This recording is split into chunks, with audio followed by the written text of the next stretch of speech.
Horn માર્યો એકડી છે ને હોર્ન કોઈ મારે ના તમે કોઈ મિસ્ટેક જોરદાર લાગે છે એવરીવન તો કેમ છો બધા આઈ હોપ બધા મજામાં જ હશો તો અત્યારે મારા ઘરમાં ટીવી ચાલુ છે તમને કદાચ અહીંયાથી દેખાતું હોય તો અને હું અત્યારે અહીંયા બહાર આવ્યો તો આજનું વાતાવરણ સારું થઈ ગયું છે ને બહાર પક્ષીઓનો કલરવ થાય છે તો ઈચ્છા થઈ ગઈ કે બહાર એક આંટો મારું પણ મેં અત્યારે છે ને ટીવીમાં ન્યૂઝીલેન્ડ અને આફ્રિકાની રગ્બીની મેચ હતી ને તો એની હાઇલાઇટ દેખતો હતો તમને કદાચ ખબર ના હોય તો હું તમને જણાવું ન્યૂઝીલેન્ડની નેશનલ ટીમ જે છે ને રગ્બી માટે એ વર્લ્ડ ફેમસ છે એ મોસ્ટલી બધી મેચ જીતે છે અમુક જ મેચ એવી હોય કે એ હારી જાય અને એ ટીમ બહુ જ ફેમસ છે એના હક્કા માટે તો હું તમને છે ને ત્યારે એના હક્કા બતાવું કે એ લોકો મેચ પહેલાં છે ને એક અગ્રેશનમાં એક પરફોર્મન્સ ટાઈપ કરે છે તો એ તમને છે ને જોવાની થોડીક મજા આવશે તો અત્યારે મેં તમને ઘરમાં લઈ જાઉં અને પહેલાં ટીવી ઉપર તમને ચાલુ કરીને એ બતાવું તમને જોવાનું ગમશે જ એટલે છે ને એ લોકો મેચ પહેલાં એવું કરે છે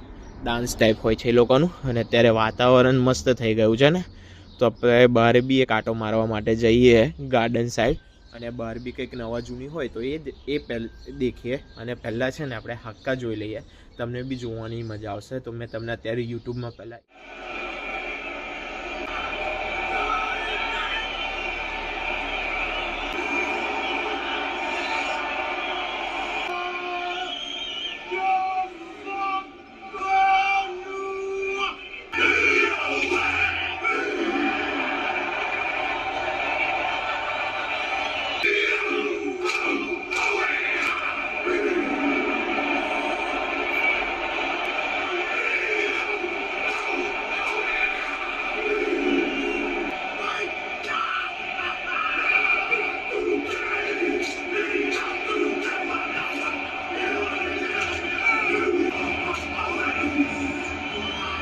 એટલે જોયું ને તમે આ ટાઈપનું એ લોકો હાક્કા કરે છે મેં તમને ફૂલ વિડીયો નહીં બતાવી શકું કેમ કે પછી કોપીરાઇટ આવી જશે એટલે તમે યુટ્યુબમાં જઈને સર્ચ કરજો ન્યૂઝીલેન્ડ રગ્બી ટીમ ફેમસ હાક્કા એટલે પહેલો જ જે વિડીયો આવે એ જોજો આનો ઘણો બધો લાંબો એવો વિડીયો છે પણ હું તમને થોડુંક જ બતાવું કેમ કે તમને છે ને આ વસ્તુ જોવાની મજા આવશે તમે જ્યારે આખું જોશો ત્યારે હવે વાતાવરણ સારું એવું થઈ ચાલ્યું છે તો અત્યારે આપણે બહાર એક આંટો મારવા નીકળીએ તો અત્યારે બહાર જઈએ છીએ આપણે બહાર બધું બતાવવા માટે લઈ જતો હતો પણ મેં કીધું કે આપણા ઘરના ગાર્ડનમાં આપણે થોડું ઘણું કંઈક નવું કર્યું છે તો એ હું તમને બતાવું આ કંઈક છે ને આપણે આ એક ફ્લાવરનો છોડ લગાવેલો છે અને આ બી અત્યારે નવો કર્યો છે માર્કેટમાંથી બહારથી લાવ્યા હતા અને બાકી એકડી જો વ્હાઈટ ફ્લાવર ને બધા અહીંયા અલગ અલગ કર્યા છે આપણે એટલે અત્યારે ધીરે ધીરે ગાર્ડન બી આપણે છે ને ચોખ્ખું કરવાનું છે કેમ કે એકડી એક ખાડો છે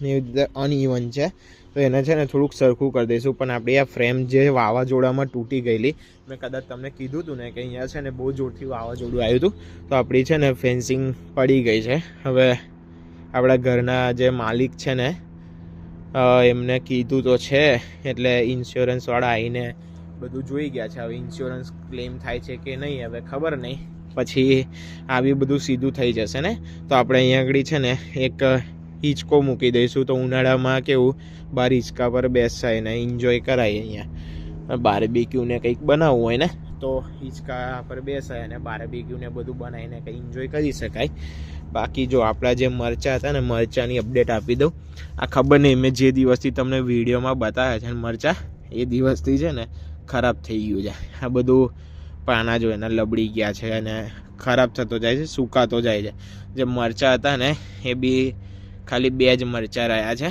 જો બાકી આખો આપણો પ્લાન્ટ ખરાબ થઈ ગયો છે અને આ આપણું ઇંગ્લિશ રોઝ છે દેખાય તમને આના પાના ફૂટવાનું સ્ટાર્ટ થઈ ગયા છે હવે આ અહીંયા આગળ કેવું રોઝ થાય છે કેવું નહીં ખબર નહીં આવે આપણે બધું લગાડ્યું તો છે થશે એ દિવસ તમને બતાવીશ બાકી જો તમને ડુંગળીની અપડેટ આપી દઉં અહીંયા જો આ મેં એક નવી ડુંગળી લગાડી હતી એ બી થઈ છે અહીંયા બી એક નવી ડુંગળી લગાડી હતી એ બી થઈ છે અને આટલામાં છે ને અહીંયા બી એકાદું ડુંગળી હતી પણ હવે નથી દેખાતી થશે બીજું આ એક થઈ છે આ બી એક ડુંગળી થઈ જ છે અને હા એક ડુંગળી અહીંયા બી લગાડીશ દેખાય તમને જો એટલે એ બધું થશે ને જો આપણા જે ધાણા હતા ને તો ધાણાને ટ્રીમ કરી લીધા છે જે કે વધારાના હતા એ કાપીને યુઝ કરી લીધા છે. બાકી જો ધાણા તો સારા એવા થાય છે, જો લીલાછમ છે અને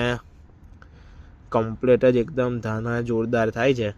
અને આ ડુંગળી બી થઈ ગઈ છે. હવે આને બી છે ને વહેલા મોડા કાઢી લઈશું. અને એક નવી વસ્તુ તમને બતાવું, આ જે દેખાય તમને વ્હાઈટ એ આપણે લીલું લસણ બી ઉગાડ્યું છે. એટલે લીલું લસણ, લીલી ડુંગળી, ધાણા, મરચાં, અત્યારે આટલું કર્યું છે. અને ફુદીનો ધીરે ધીરે છે ને આ બધી જગ્યા પર બી ખાલી રહી છે ને બધી જગ્યા પર ભરી દઈશું. અને આ જે બોક્સ છે, બોક્સમાં બી કંઈક એને સાફ કરીને લગાડી દઈશું. પછી આવા જે બે છે ને, આ એક ને આ બે, એમાં બી કંઈક લગાડી દઈશું. પછી ત્યાં બી એક છે, એમાં બી. પછી આ બી એક આપણી પાસે બોક્સ છે, એ બધું સાફ કરી દઈશું. આ બધું અમુક જંગલી ઘાસ ઉગી ગયું છે ને, એ બધું સાફ કરી દઈશું આ બધું. તો આ બી બોક્સ એક યુઝ થશે. પછી આ બી છે આપણી પાસે, આ પણ છે, એ બી બધું યુઝ થશે. અને આપણી પાસે આ બી છે, જો અહીંયા બી બ્લોક છે આપણા. તો આ બધું છે ને ગાર્ડન માટે જ આપે છે. અહીંયા બી છે, પણ આ બધી વસ્તુઓ તો યુઝ થશે. અને આવજો આપણા ઘરનો પાછળનો એરિયા છે, આ બી આપણો જ એરિયા છે. અહીંયા બી લોન એરિયા હોય, પણ અત્યારે બધું સાફ કરવું જ છે. પણ એકવાર આ ફેન્સિંગ સરખી થઈ જાય ને પછી આપણે બધું કરીએ ને તો થોડું સારું રહે. એટલે હવે આનું શું થાય છે શું નહીં એ ખબર નહીં. અને આ નીચે જો આપણા સ્ટીયર્સના નીચે બી એવો સારો એરિયા છે કે આપણે કંઈક બધું કરી શકાય.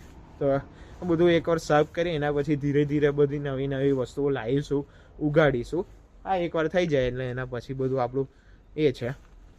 હવે અત્યારે બહાર જઈએ, હું તમને બહારના નજારા બહાર નીકળી ગયો છું. અને હું અત્યારે ચડ્ડો અને ટી શર્ટ પહેરીને બહાર નીકળી ગયો છું. પણ બહુ જ ઠંડી છે. અને આ સાઈડનો તમને મેં નજારો બતાવું. અત્યારે મારા હાથ બી બહુ થથડે છે, કેમ કે આજે થોડીક ઠંડી વધારે છે. તો અત્યારે ગાર્ડનમાં જઈએ. અને આપણે પાછા ચડ્ડો પહેરીને ટી શર્ટ પહેરીને નીકળી ગયા છે આવી ઠંડીમાં. એટલે અત્યારે પહેલાં આપણે ગાર્ડન સાઈડ જઈએ, પછી ત્યાં એકાદું બે આટો મારીએ. અને આજુબાજુ કંઈક નવું જોવા જેવું હોય ને એવું કંઈક હોય તો હું એ તમને બતાવું.